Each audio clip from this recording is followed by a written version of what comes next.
بلاول بھٹو نے بھی اظہار خیال کیا. انہوں نے کہا پہلے ایوان پھر ملک کو فنکشنل کرے. آئین کی بالادستی کے بغیر پارلیمنٹ چل سکتی ہے نہ ہی کوئی اور ادارہ. حکومت لڑائی جھگڑے میں لگی رہی تو ملک آگے کیسے بڑھے گا؟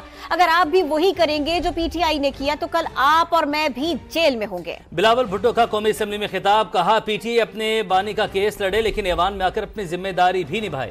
اگر وزیر اعلیٰ گالیاں دے، جج کو انتقام کا نشانہ بنائے، چڑھائی کی دھمکی دے تو عوامی مسائل حل نہیں ہوں گے. ہاؤس کو پہلے فنکشنل کرے پھر ہم اس ملک کو فنکشنل کر سکیں. آئین کا بالادستی کے بغیر نہ یہ ادارہ چل سکے گا نہ کوئی اور ادارہ چل سکے گا. حکومت کا صرف کام یہ ہوگا فائر فائٹنگ کے بجائے ہم اس آگ پہ مزید تیل ڈالیں گے تو آگ کا بھی کام نہیں ہوگا. اور اگر ان کا صرف یہی ذمہ داری ہے کہ گالی دینا ہے، شور شار کرنا ہے، بلو دا بیلٹ ہٹ کرنا ہے، تو نہ وہ اپنا ذمہ داری پورا کر رہے ہیں نہ وہ اپنا کام کر سکیں گے. ان کی جماعت کے سیاستدان جیل میں ہیں. چیف منسٹر صاحب کی ذمہ داری یہ ہے کہ جلسہ میں کھڑا ہو کے میڈیا کو گالی دے، اپوزیشن کو گالی دے، حکومت کو استعمال کر کے ججز کے خلاف اینٹی ٹیررزم کورٹ میں انتقامی کارروائی کرے تو پھر وہ اپنے صوبے کے عوام کے مسائل حل نہیں کر رہے، وہ اپنے سیاست چمکا رہے ہیں. اگر حکومت کا کام صرف یہ ہے کہ آج ہمیں کس کو بند کرنا ہے، پتھر کا جواب پتھر سے، اینٹ کا جواب اینٹ سے دیں، لیکن کل میں اور آپ اسی جیل میں ہوں گے. اس سے یہ کوئی فرق نہیں پڑتا کہ آپ کا سابق وزیر اعظم چند مہینے کے لیے جیل میں ہے. آپ لڑے ان کا کیس بیرسٹر صاحب، آپ جیل میں لڑے، آپ عوام کے میدان میں لڑے، یہاں آ کے عوام کا خدمت کرے، عوام کا کام کرے.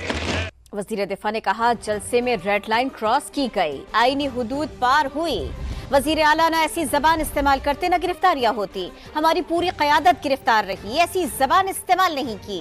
خواجہ آصف کا خطاب. کہا احتجاج کریں لیکن پارلیمان کے تقدس کی حد عبور نہ کرے. جو ہوا اس کی کوئی حمایت نہیں کر سکتا.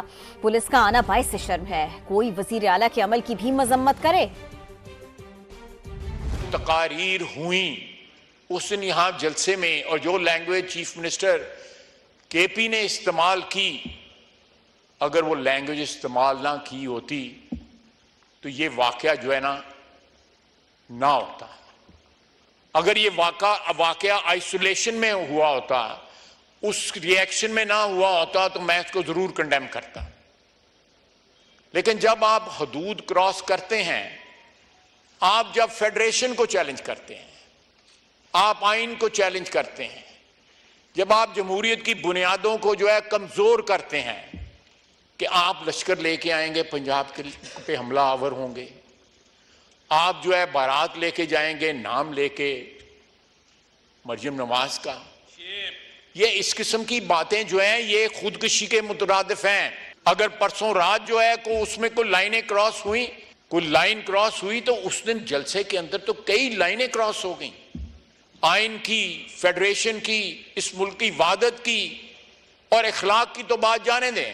اس اختلاف سے آپ کم از کم اس ملک کی وحدت کو، اس ایوان کو، آئین کو جو ہے وہ شریڈر میں تو نہ ڈالیں. ہمارے ساتھ والی بلڈنگ ہے، سب کو پتا ہے کون کس کے ساتھ ہے.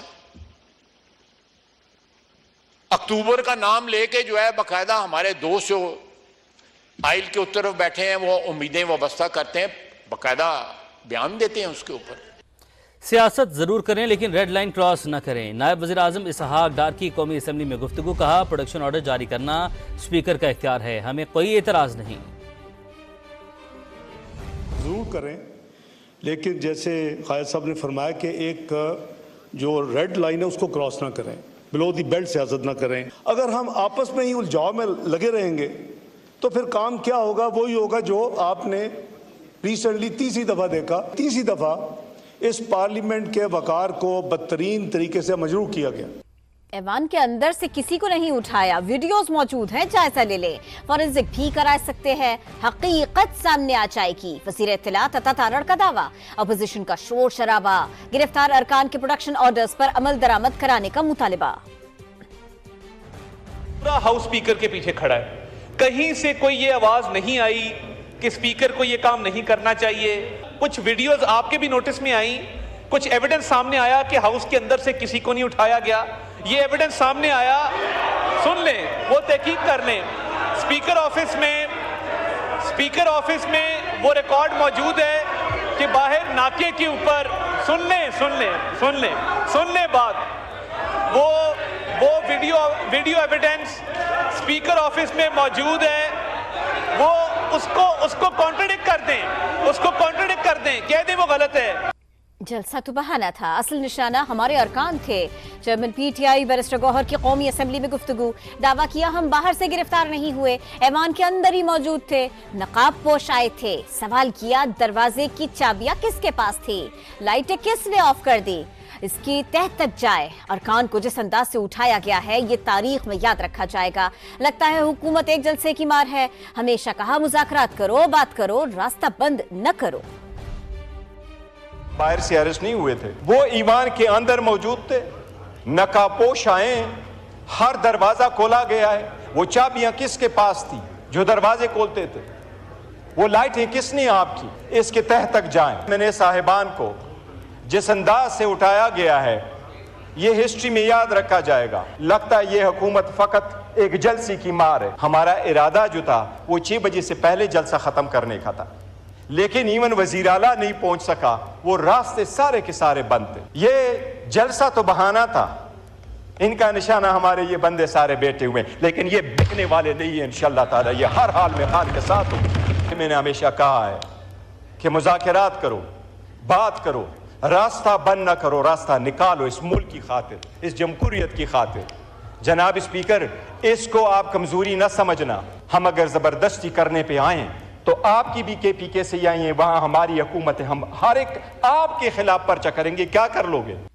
رہنما تحریک انصاف علی محمد خان کا گرفتار, ارکان اسمبلی کے پروڈکشن آرڈر جاری کرنے کا مطالبہ. خطاب میں کہا ہماری درخواست پر اسپیکر نے زبانی طور پر گرفتار ارکان کو پیش کرنے کا حکم دیا, مگر اسلام آباد پولیس نے ابھی تک اسپیکر کے حکم پر عمل درآمد نہیں کیا. بولے تمام اراکین جاری اجلاس میں موجود تھے, اگر عددی اکثریت ہے اور کوئی قانون سازی کرنی ہے تو ضرور کریں, لیکن ہمارے بندے توڑ کر نہیں. اس کے لیے اپوزیشن کو گرفتار کرنا نامناسب اور ایوان کی بے توقیری ہے.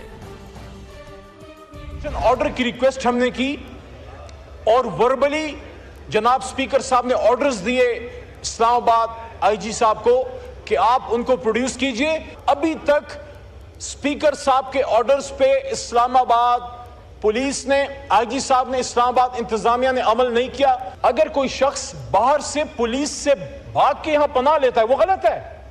کوئی بھی باہر سے بھاگ کے نہیں آیا. یہ رننگ سیشن تھا, سیشن چل رہا تھا اور ہمارے ممبران کو پکڑ کے باہر اٹھایا جا رہا تھا. کوئی آپ نے لیجسلیشن لانی, آپ کہا کہ آپ لائیں. اگر آپ کے پاس عددی اکثریت ہے, اپنی عددی اکثریت, ہمارے بندے توڑ کے نہیں, ہمارے بندے اٹھا کے نہیں, آپ شوق سے لائیے. لیکن اس کے لیے پوری ایک اپوزیشن کو آپ نے اٹھا کے لے گئے, آپ ان کو گرفتار کر کے لے گئے. یہ نامناسب ہے, یہ اس ایوان کی بے توقیری ہے. مسلم لیگ نون کے رہنما حنیف عباسی کا محمود خان اچکزئی سے شکوہ بھی سنیے. انہوں نے کہا آپ نے وزیر اعظم سے متعلق ایک بات کی جس پر دکھ ہوا.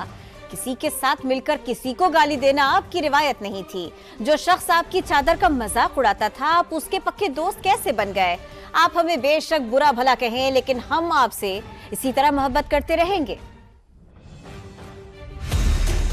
کہتے ہیں غیرت ہے بڑی چیز جہانے تگودوں میں, پہناتی ہے درویش کو تاج سر دارا. میرے بزرگ بیٹھے ہوئے ہیں محمود خان اچکزئی صاحب, انہوں نے ایک پرائم منسٹر کے حوالے سے بات کی ہے, مجھے بڑا دکھ ہوا. ان کی شخصیت سے یہ زیب نہیں دیتا تھا. جس طرح ان کا مذاق پی ٹی آئی والوں نے اڑایا, بانی پی ٹی آئی نے اڑایا, یقین مانے مجھے سونے کی کان بھی کوئی دیتا نا, میں ادھر منہ نہ کرتا. میں کہتا بھائی جان وزارت عظمیٰ پاس رکھیں, لیڈر آف دی اپوزیشن پاس رکھیں. میرے پاس چادر نہیں ہے اور نہ ہی میں چادر کا مذاق اڑاؤں گا. چادر احترام والی چیز ہے, لیکن اس احترام کو جیسے رولا گیا تو اچکزئی صاحب وہ بندہ کیا دوبارہ پکا آپ کا دوست بھی بن گیا؟ اس پہ ذرا تھوڑا سا سوچئے گا. اس وقت کھڑے ہو کے کون ڈیفینڈ کرتا تھا؟ ان اسمبلیوں کے اندر ہم لوگ تھے جو کہتے تھے کہ سیاست میں رواداری کو قائم رہنا دیں.